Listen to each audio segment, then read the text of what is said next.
Welcome everyone to our session today on scaling through user voice. I am very excited today to be able to bring you a few experts from different companies and areas of work that they do to talk specifically to ed tech companies about how we can pay attention to educator voices. So what I'll do, our panel today, I'm going to have you all put yourself on mute unless you're speaking, just to make sure we don't get any background noise picked up. For those of you that are viewing right now, if you double click the PowerPoint, so if you double click the screen share, you'll see that as your primary video. And with that, then you'll be able to see anything that's detailed on there. And anything that you see today, I'm happy to provide you with a copy of as well. So if you're interested, I'll have my contact information at the end and I can share that out with you. So let's talk a little bit about what this will look like today. So today we're going to start out with a mindset measure, go through some introductions, speak a little bit about empathy maps, and then from there we'll be looking at 4 critical questions. So this is going to be your opportunity to evaluate where you are or where your company is in terms of really listening to user voices, the voices of educators. And then finally at the end, we're going to bring some connections together and create an action step for you to improve in the work you're doing of listening to educator voices. So let's start out with a mindset measure. So mindset measure is a practice that at Creatively Focused, we use frequently to be able to really just like get our heads in the right space for the work that we're going to be doing today. So I'm going to give just 1 minute for everybody to just think to themselves, write it down. It works really well to write down. And to ask yourself, if you were a high performance coach working with you, what words would you want to make sure that you heard today? So you are a total expert at everything. A high performance coach, you're able to work with people and say, here's where I need you to get. What words do you want to hear today? So go ahead and take a minute to just put those words down for yourself.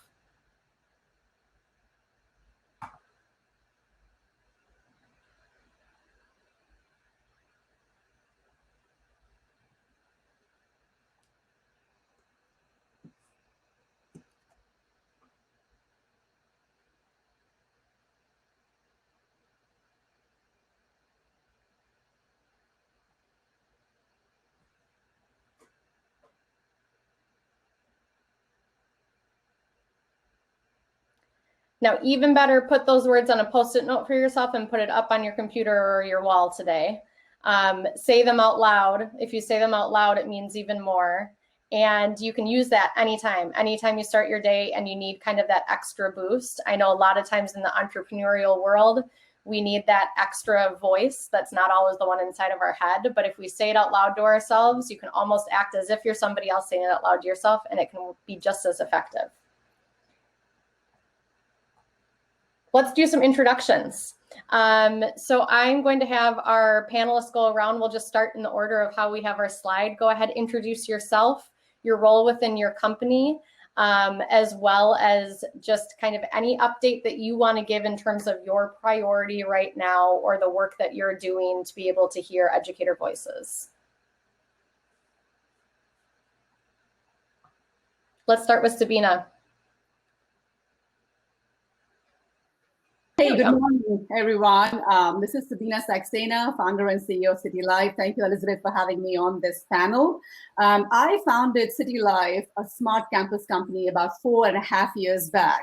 And the problem that we were trying or are trying to solve in the college campuses for now is really focusing on the non-academic factors of student success, which account for 85% of the dropouts that happen in the US in colleges. And colleges really don't focus on the non-academic side as much. So we developed a smart campus solution, technologies, AI and ML and IoT sensors, so that we could help students navigate the non-academic aspects of student life in a real, personalized, real-time manner without doing too much effort on their side. Their lives are splintered. And for the school, we were collecting data to help them understand behaviors and choices students are making, as well as how their services were getting used, so that they could all come together towards a greater good of focusing on non-academic factors. COVID, which is top of all our minds now, really made us actually stop, pause, and pivot because the campuses were empty for the last 6 months. And we quickly added a solution leveraging our current platform called Smart Reopening, which really allows us to help colleges bring back students safely with real-time availability of resources, which buildings are at capacity, not capacity. So it's almost automating safe distancing, contact tracing, and showing your symptoms and reporting them every single day. So that's my quick introduction. That's what I'm focused on, and lots of conversation in the confusing landscape we are working through. Thank you, Vina. Daryl.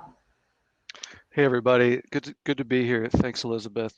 So as a national education consultant on a team at a company, ed tech company called Edmentum, that changing landscape in those strange days that we're in is certainly we're all trying to figure out how to navigate. So specifically working with programming around adoption of digital curriculum, systemic changes around school culture, and the kind of taking away that fear that robots and computers are going to take over teaching, and that teachers still have a place in there. So. Great, thank you, Daryl. Of course. Yeah, thanks, Elizabeth. My name is Nathan Stringy. I'm a senior learning designer at Fielding International, which is based here in Minneapolis. I'm also the USA country lead for the Finnish nonprofit 100, which is really about highlighting innovations in education. But what I do on a day-to-day basis is work with schools really locally, nationally, internationally about how do we really align our learning ecosystems so that our vision is in line with what the school day actually looks like. And we do that really through a lot of youth and educator workshops where we really listen to the voices of those who are in the day-to-day operations so that we hear, what do you need? What do you want? What are your dreams for the future of learning? So that we can create the environments and build the human capacity to make that happen. Great, thank you, Nathan. And finally, Becky.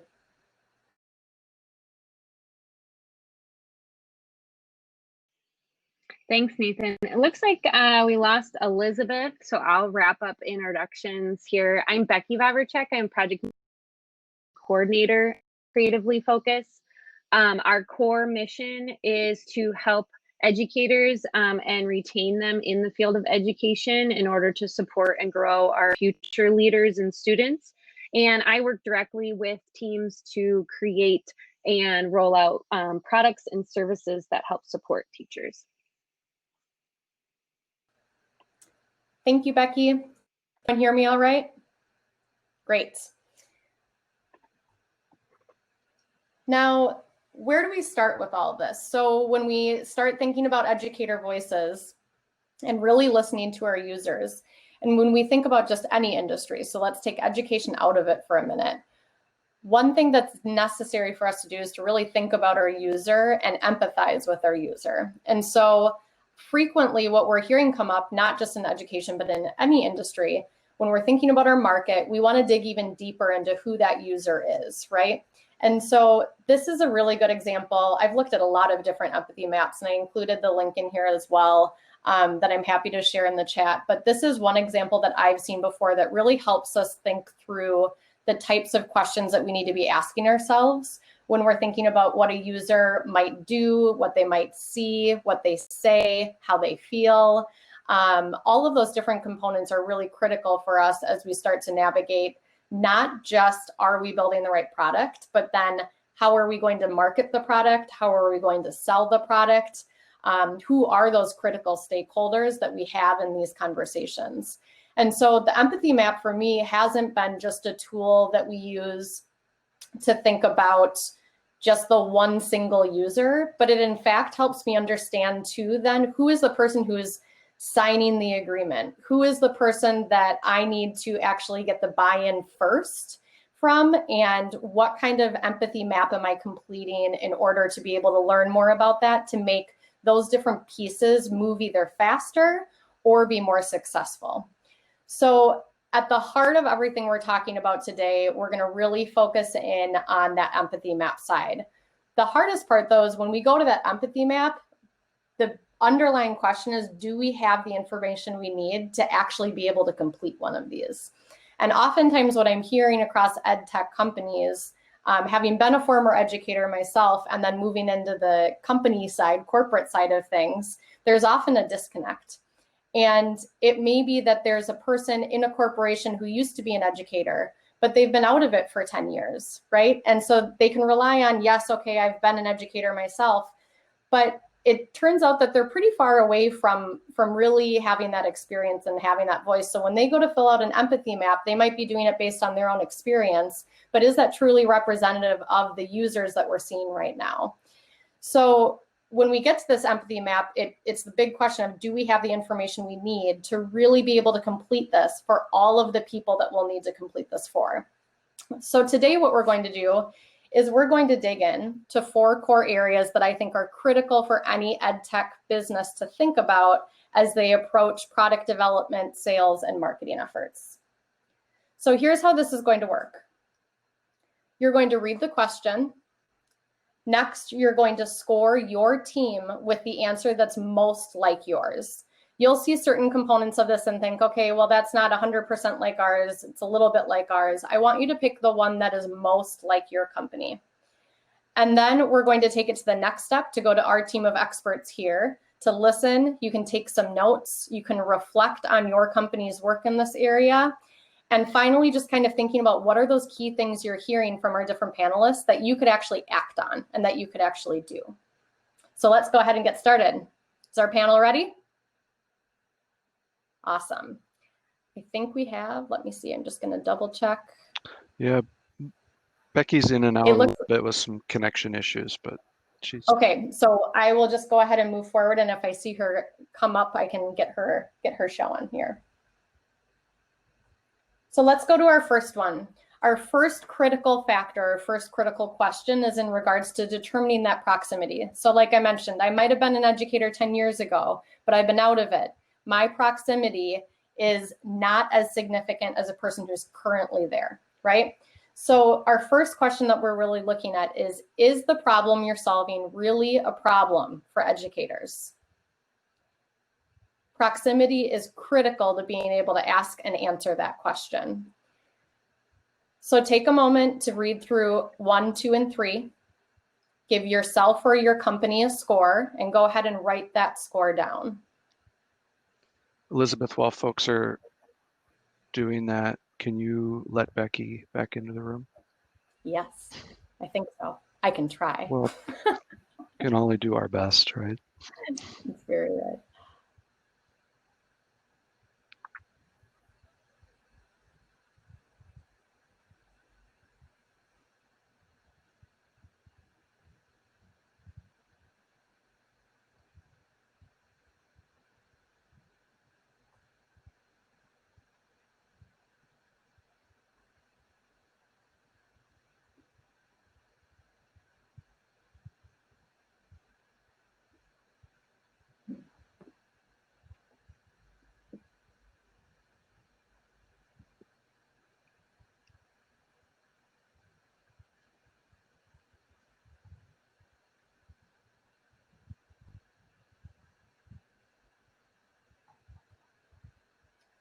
Okay, go ahead and take 30 more seconds to determine which number is most like your company.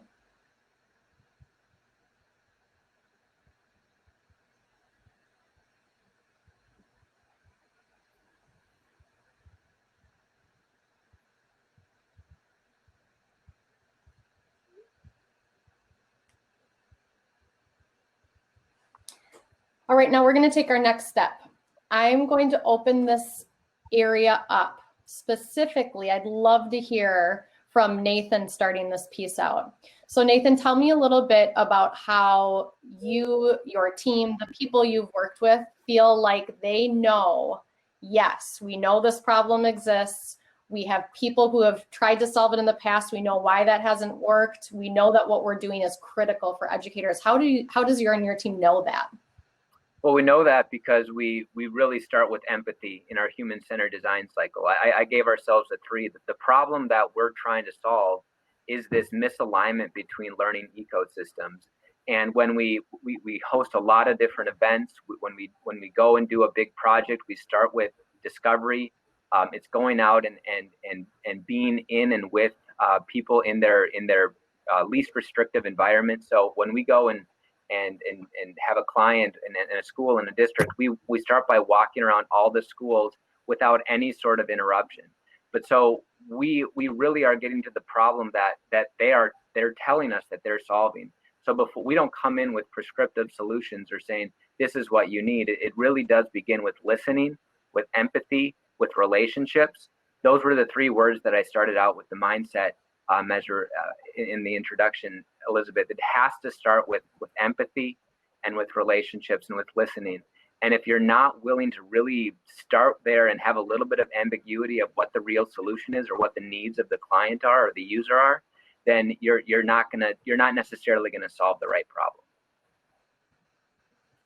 Great. So coming in with that approach of, we're not here to just tell you exactly what's going on here, but you tell us, right? Yeah, and I would add that in that process, you're co-learners, you're co-collaborators. You don't come in with any sort of arrogance or knowing that, hey, this is your life, this is your context. You know it better than I do.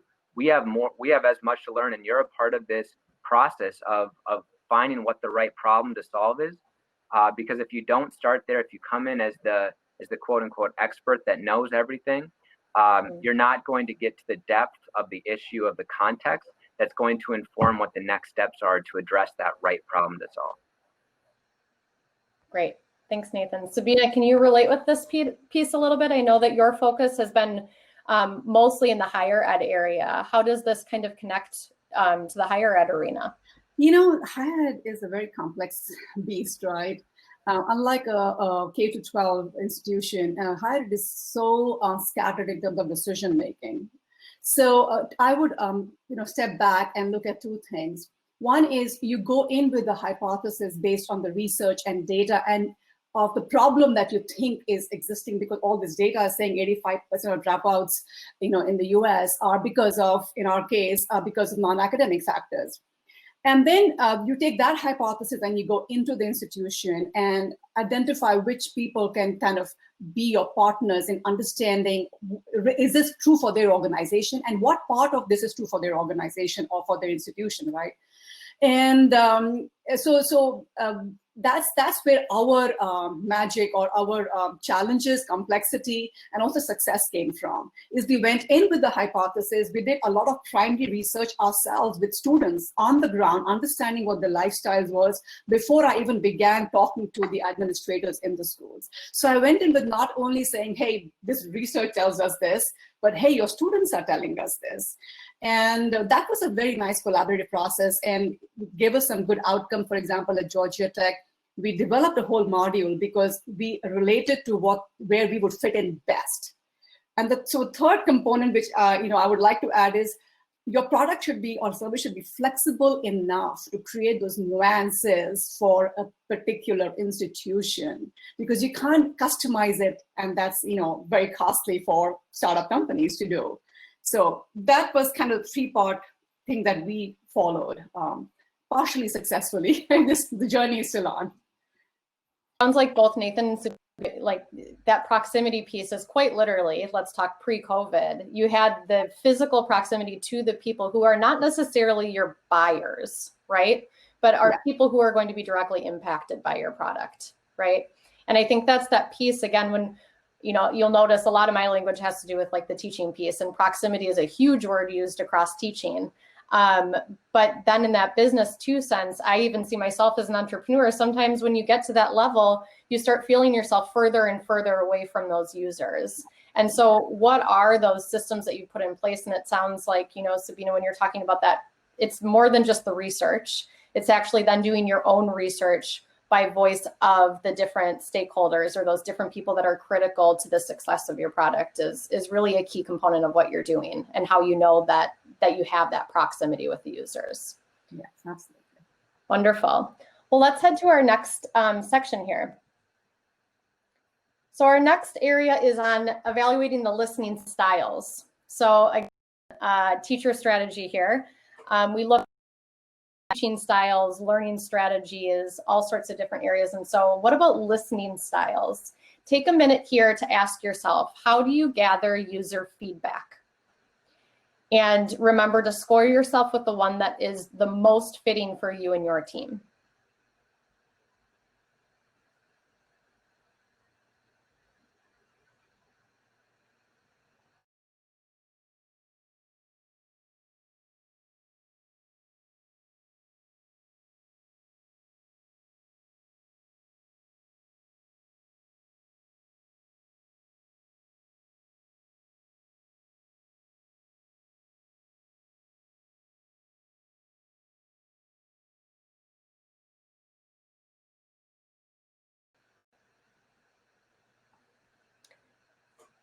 All right, now, Becky, welcome back.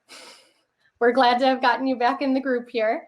I'm going to put you on the spot a little bit here and have you share a little bit in terms of where you think Creatively Focus is at and what is the company doing to be able to really support this area?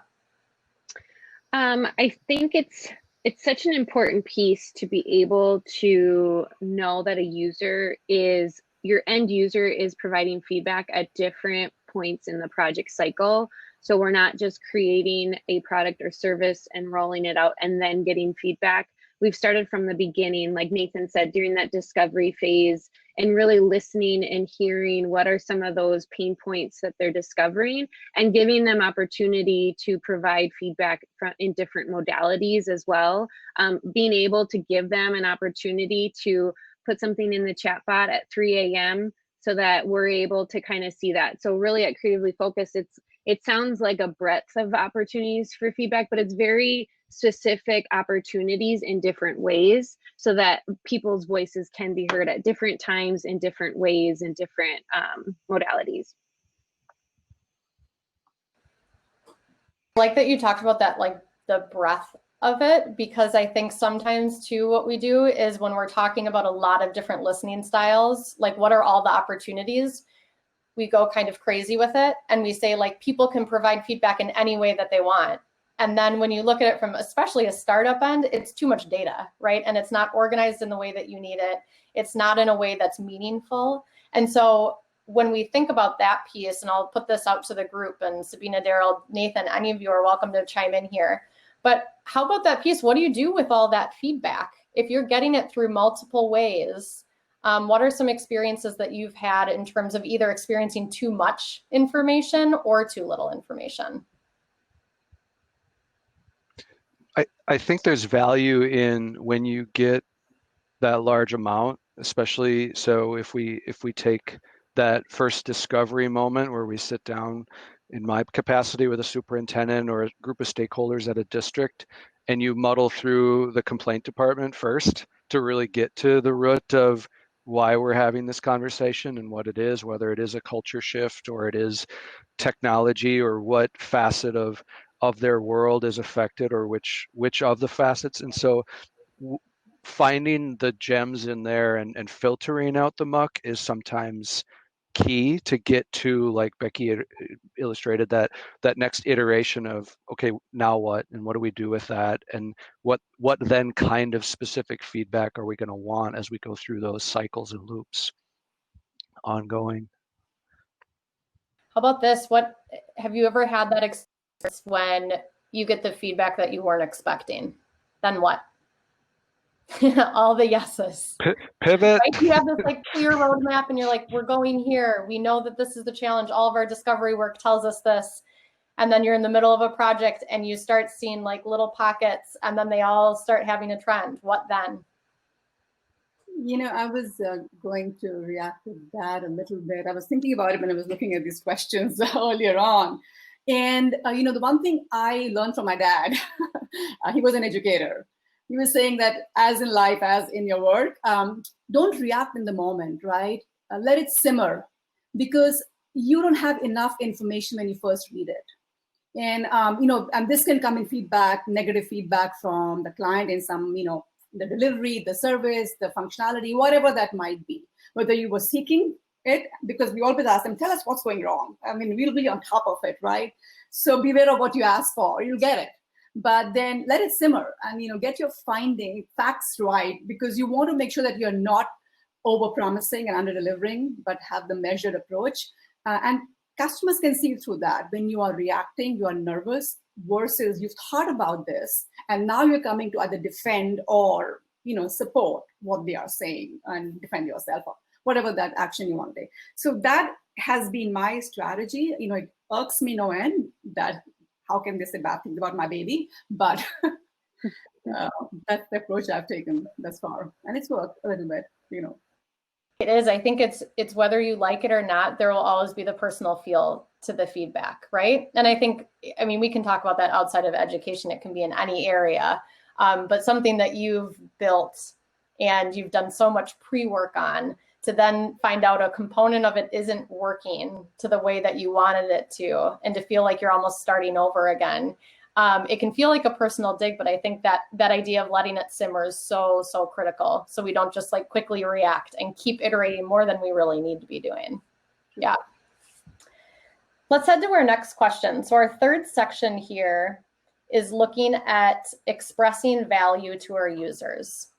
So this is an interesting piece, because I think this is, again, one of those areas that gets overlooked sometimes, especially when we think about when we're working with educators and the passion that is driving their day-to-day work, right? They're working with humans. They're working in a field that requires a high level of passion and a high level of commitment. And we know that feeling valued, is the #1 factor in a teacher deciding to stay in their job. So some companies might say, well, it isn't our job to make them feel valued. It's the administrator's job or the school building's job. But what I come back to is, what would happen if companies supporting educators did express that value? And I think there are some companies doing a really great job at that. So before we jump into those examples of what this looks like, ask yourself, do your users know that they are critical to your product development? And go ahead and score yourself 1 through 3 of where you feel you or your company is in this area.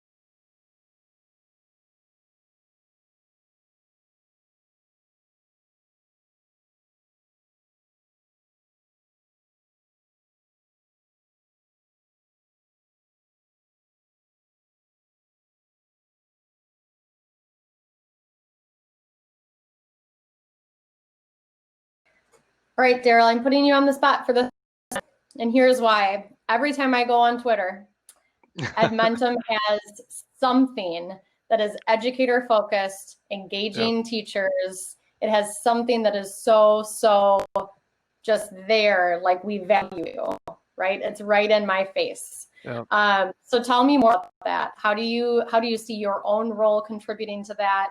Or how do you see that really impacting the product end, and knowing that what you're doing is based on that educator voice? Plato Learning has been around for 60+ years. It's synonymous with online education and ed tech, right? And we have a strong product, and what we found is retention, renewal rates skyrocketed when a relationship and a partnership was built.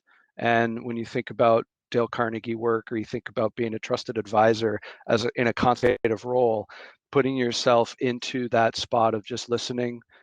Nathan brought up that empathy piece, just finding where that customer is at, in this case the educator is at, and then offering resources, and really not trying to pitch your product, really not trying to sell anything, but you're selling that relationship and that conversation around where are you at, what are your pain points, all those cliched salesy things, but you're really just putting yourself in a spot where you become the person that they call when they have questions, maybe not even about your products, but about that next level of things. How do you implement things? What does education look like? you're an ed tech company, do you have ideas on X, Y, and Z?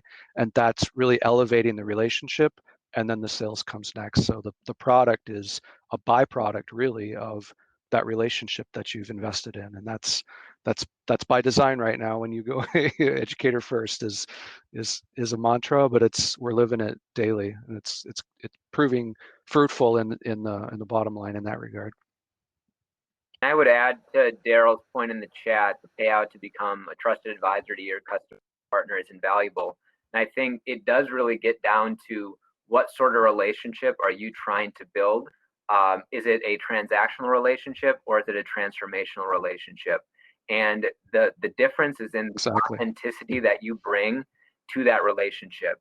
That if you're willing to really be together and not come, that hierarchy has to go away, that you are really equal partners in this, that you have different roles and you bring different backgrounds and masteries and expertise, but this is really a true partnership. It's a transformational relationship. You're not looking to get something from the other person because this is just a business. This is your business is relationships first, and from there you get all sorts of payouts down the line.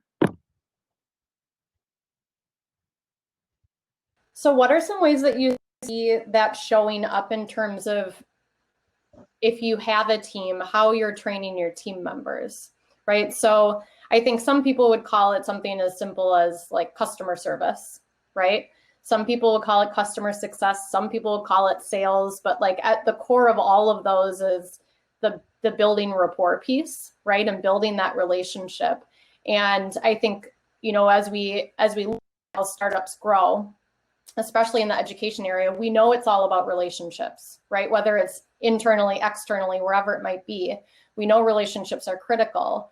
What can entrepreneurs, what can the founders, what can the CEOs of these startup organizations do to support their teams in understanding that sometimes rapport needs to be something that we have a plan for, right? Or that may not be natural for one person, but it's still critical in being able to have that customer experience success.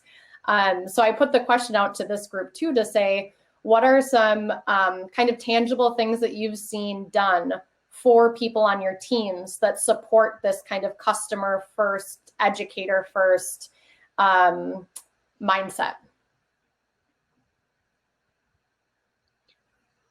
I think in my case, anybody that is on my team, there's a variety. There's educators and non-educators, right? I have a school administrator background, but I don't have the core business background, but we have someone on the team with an MBA and that thought process first, right? So putting different lenses towards that common goal of learner first or teacher first or educator first, and that skill set and their lens puts everybody in a good place to get to that common spot. So I'd use the word of kind of variety of background in that regard.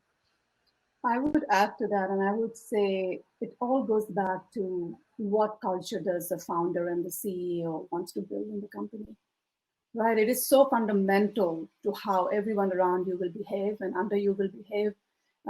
So, especially as a startup company, when you are coming from the left field into a crowded marketplace, that is the only thing that matters, is to own that customer and really work with them, right? And form that relationship. And it's always a multi-dimensional relationship, right? You show your vulnerabilities that allows them to share their pain points. You show them that you're not the only play in town and the only solution in town. There are others that they can add. So it starts to kind of shift that conversation to saying, to what Daryl mentioned about trusted advisor. And it's a long journey, but every step matters. But it comes from the top. It is all about the culture that you want to instill in the company. That's been my experience. Thank you. I keep thinking to one of my favorite moments in our monthly staff meetings that we do with Creatively Focused is that we have notes of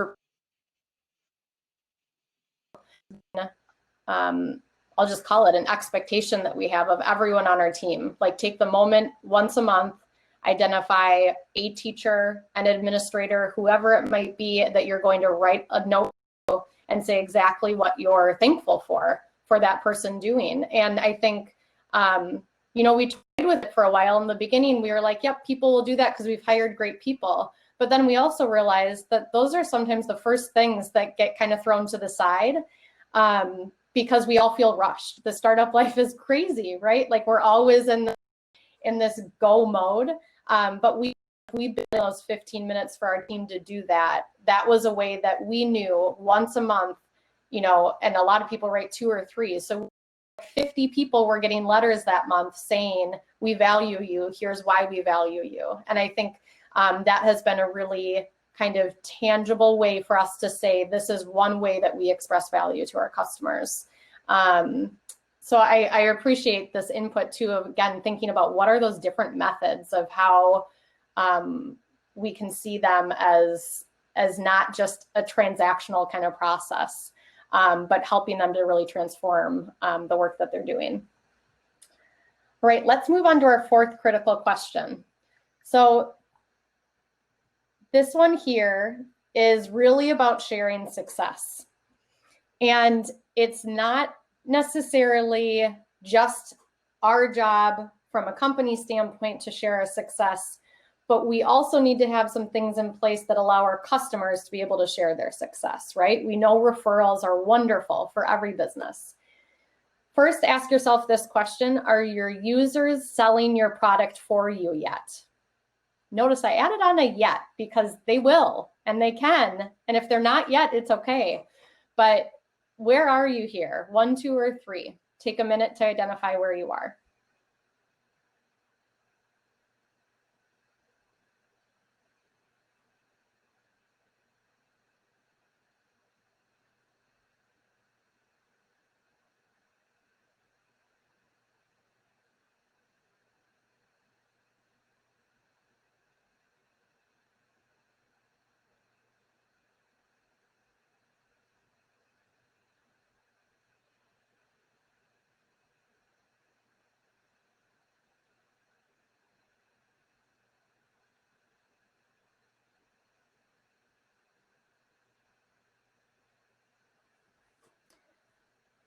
All right.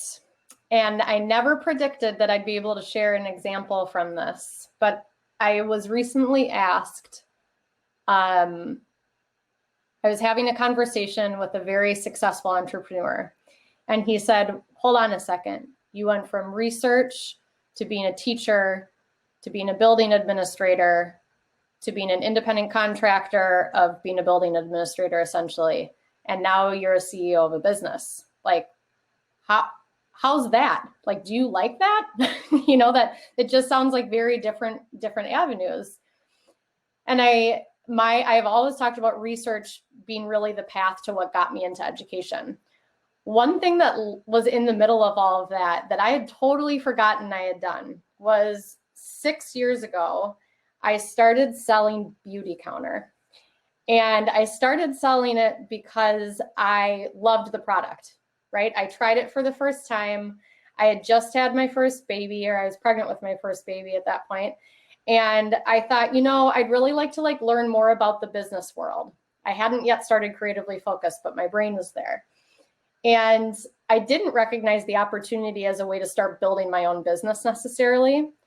But one thing that company did for me as a new person selling it was that truly the product sold itself. Truly my customers that came to me got all of my new renewals for me, right? And so I learned this piece of, I just have to get it in their hands and have them using it, and I can make the sale.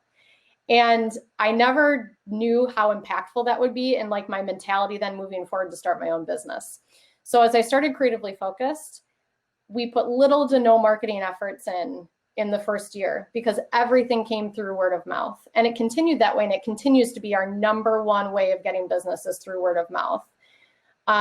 What we experience is with huge growth is now hold on a second, we have to actually identify how we're expecting our customers to, what we're asking them to say. How do we provide them with the script that we want them to say out loud? How do we provide them with the opportunities to be able to share information about their experiences with us? And I think this is a really, really hard step because, again, it's kind of like that idea of like what first gets pushed to the side. Sabina, you mentioned earlier in this last question, we oftentimes go to that piece of, okay, I'm asking like, what can we do better, right? Or this didn't go very well, what can we fix?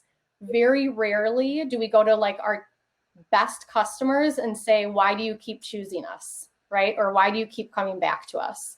And I think that's one thing that when it's going well, it's almost like we can leave it alone and leave it up over here because everything is so great, when really all of our attention when it comes to them being able to sell our product for us should be going to that person, right? Or that client.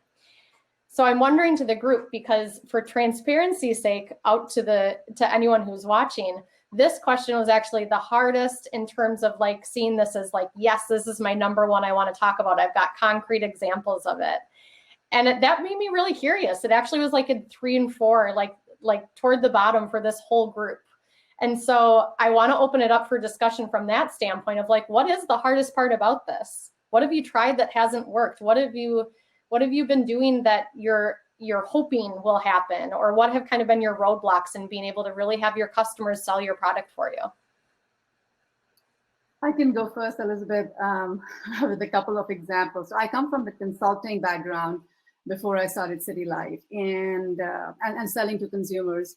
And the one thing that I learned in consulting was that how you, again, promote your brand, your services through the customer and a partnership with them. So very quickly, when we launched our first school, which was Georgia Tech, it was a tough school to get into. And it was a pilot. It was a non-paid pilot. So we did 2 things. One, we really engaged the students and the staff that we were working with in the product development part of it. So they felt like almost that they owned it halfway, the product. So there was an ownership. And then the second thing we quickly tested was, and then I thought this was a good model to replicate, is if they would co-present or present what they were doing, that innovation that they were bringing around in the institution in a public forum. And they did that twice in a row within the first 6 months of launch, which gave me the confidence in there's something that we are doing right with both our product and the way we are dealing with the customer that we can replicate. And that led to, next 3 clients came through those references. They spoke to that school and that school spoke to the other school. And that's how we got, and our solution is not cheap. It's, tens of thousands of dollars for a college. So it's not an easy sell, but if it comes to references, you're at least one step into the sale already from your, bottom line perspective. But I think those 2 or 3 things played very well, and that's a big testimony. Testimonials they will give because they've done the real work, and they could be happy, but they could be sitting on the edge too. But when they spoke present to you without you being on the stage and talk about your product, then that you mean that that something has happened right. So that worked well for us. Have any of you had that experience where you find out that your kind of the people selling aren't necessarily your users, or like those indirect people? Right? Tell me more about that. I see everyone shaking heads. Becky, how about that? How about that area for you? What have you seen? I've seen where it's like there's some sort of connection. So they might not be a direct user, or they might not be completely related, but somehow it's like the little paths that connect somehow, and then the spark just starts. And because there's such a because Creatively Focused puts so much behind what our mission and vision is and implementing it and kind of walking the walk, so to speak, like others see that and they kind of start emulating and wanting that too. And so it just kind of comes up like naturally in conversation. And it's like that feeling of when you're talking with someone and it's like a small world and you're like, oh, I went to that high school too. And, you start chatting, and that kind of, I've seen that several times where Creatively Focused comes up that way. And it's like, oh, my son goes to that school and the ball starts going, right? Like it's just that connection, and it's just that small little spark that kind of starts to build that little bit, which I think goes back even to that, just starts a relationship, starts that connection, being able to do that so that once you're you're able to then get into more of that pieces, like what Sabina mentioned with testimonials and things like that. You start to being able to lean on or rely on some people as that kind of continues to build. How many of you have actually asked somebody to tell somebody about their great experience? Directly said, will you go tell this person how great your experience with us was?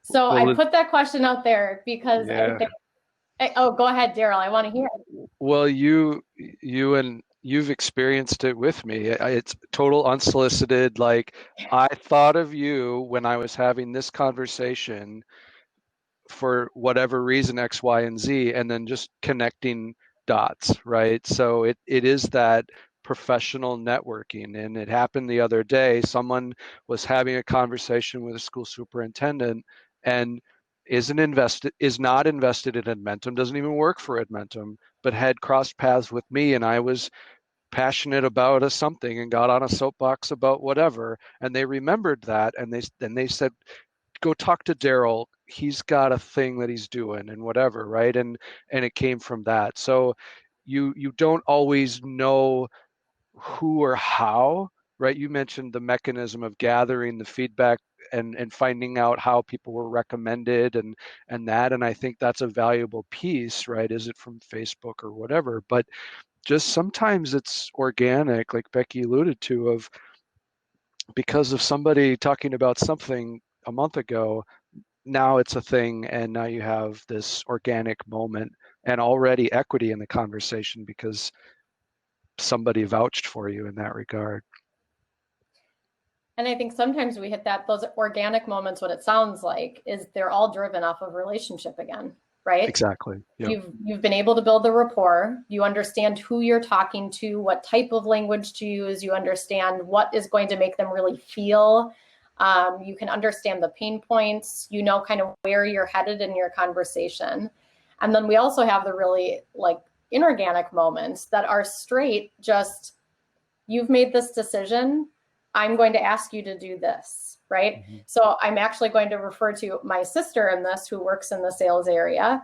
And she once told me, she said, on the day that somebody signs a contract with you, if you've already built that relationship, which you've done a lot of, if you have somebody signing a large agreement with you, so like Sabina talking about those very large agreements, right? They're already in. They're also very relieved because they've found something that they know is going to work for them. So taking that kind of like courageous moment to then say, hey, you mentioned in one of our conversations knowing so-and-so, I'd like you to reach out to them to let them know about the experience you've had so far. That has been a huge learning curve for me. It was not natural. I don't think it'll ever feel completely natural, but knowing that because of this work I've done up front and all those organic moments leading to it, I'm willing to take that risky next step to try to get one more thing out of it, because you're getting that person at a moment where, again, they feel relief, they feel really excited. You're both in a good place together of excitement and the work that's going to happen. So what can we do in that moment to think about what that next step is? And they're going to feel good too, right? How many times do you find something? Again, I go back to when I started Beauty Counter. I wanted to tell everybody about it. And then when I told somebody and then they started using it and then they felt really good, it made me feel good, right?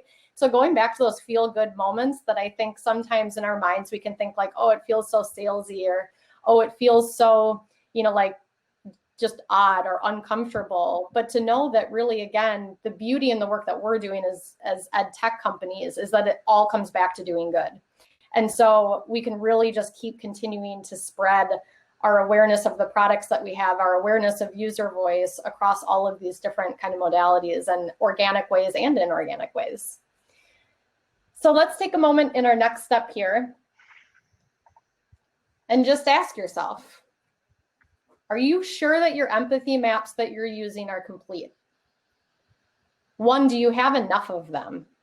I recently did a project where I thought I was going to have 2 and I ended up with 6 because I realized that answering the questions I was having to do in a lot of different ways. So I had to make 6 instead of 2.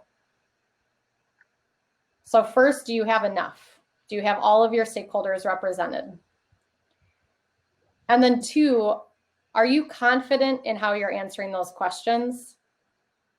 And if you're not, how are you going to be confident? What are you going to do to be able to be confident in how you're filling out that empathy map?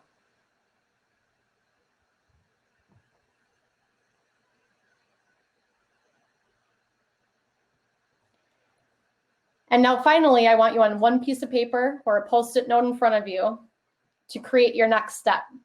So out of everything that you heard today, what is one thing that you thought like, oh, I could go do that tomorrow, or I can do that this afternoon. I can shoot the email across right now.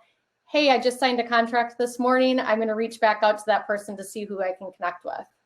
What is that one single step that you're going to take today or tomorrow that will help you get closer to the user's voice, to that educator's voice?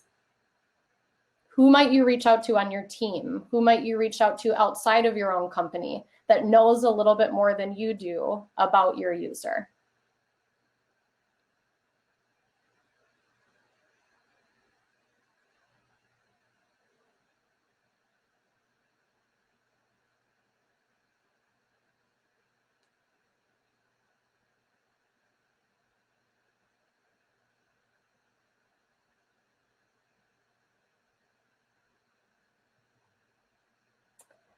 And finally, I'd like for each of our panelists to go ahead and you can give one last little tidbit, one thing that you feel is the most important thing. So your final sentences that you have today for people viewing now or viewing later, what is the one takeaway that you would ask for them to do or tell them this is worth your time? It could be what you wrote down in your Post-it even.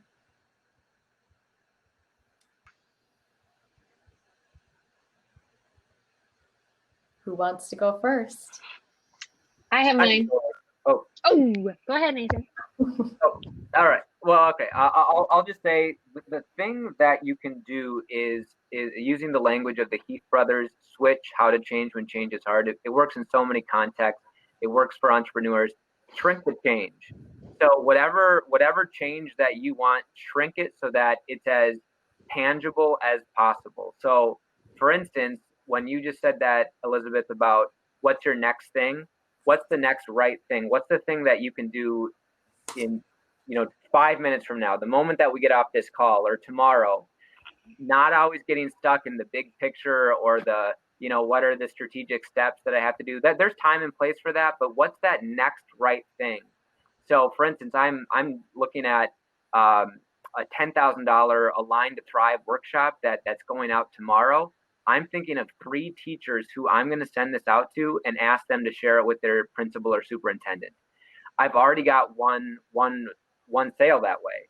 But I think you're right, Elizabeth. It's sometimes awkward to just make that ask, but the smaller that you can shrink the change, make the ask very clear, and especially after you've built that relationship so that they know it's not transactional. That would be my one thing. I love that, shrink the change. I already wrote it on a Post-it. I love it. All right, who's next? All right, so mine is actually somewhat similar to Nathan's. I like the shrink change. I took one of my words I wrote down was focus, and really just looking at being able to shrink to that piece, that most viable product. What is it that you're able to do to help the user as soon as possible? Because all those other things, those nice to haves, can come, and those features can come, but what is it that helps them here and now, and how do we get there, or how do I get there as soon as possible to help both the company and the user in that case? So my word and my takeaway is focus. Thanks, Becky. I can go next. We'll give Daryl the last word here. I was going to say, treat every customer as if this was your first customer. And for a startup, that's of course very true because every customer matters so much. But as you grow, if you don't have that view of every customer, this is your only and the first customer, the passion and the proximity to your earlier points, Elizabeth, starts to kind of wane, and you become 3 to 4 degrees removed. And that's not good for anybody, because that's a culture then people start seeing and it has a cast. So I think every customer is your only and your first customer is my mantra. Great. Thank you, Sabina. And Daryl. Oh, I like to go last because I have such good ideas now from all of you. Thank you. One thing, Nathan mentioned that change management piece.